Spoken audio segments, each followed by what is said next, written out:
সবাই ভিডিওটা দেখুন, এরপর আমি কিছু কথা বলতেছি। সবাই ধৈর্য সহকারে দেখবেন, লাস্ট ফিনিশিংয়ে ভিডিওটা শেয়ার দিবেন।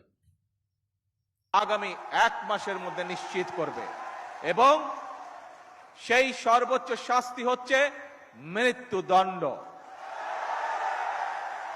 ঢাকার মিরপুরে একটি নিষ্পাপ মেয়ের নির্মম মৃত্যুর মাধ্যমে মানুষের মানবিক মূল্যবোধের চূড়ান্ত অবক্ষয়ের চূড়ান্ত প্রমাণ মিলেছে। শিশু নির্যাতন বা নারী নির্যাতন বর্তমান সরকার কোনোভাবেই মেনে নিবে না।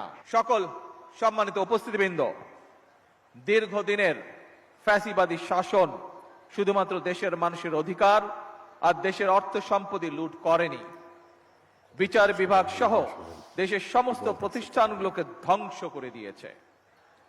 সবচেয়ে যেটি বড় ক্ষতি হয়েছে, বিশেষ করে বিতাড়িত ফ্যাসিবাদের সময় মানবতা, মানবিকতা এবং দেশের আবহমান কালের ধর্মীয় হবে না, বুঝ জ্বালাইছি। এই লামিসার বিচারও হবে না এই বাংলার মাটিতে।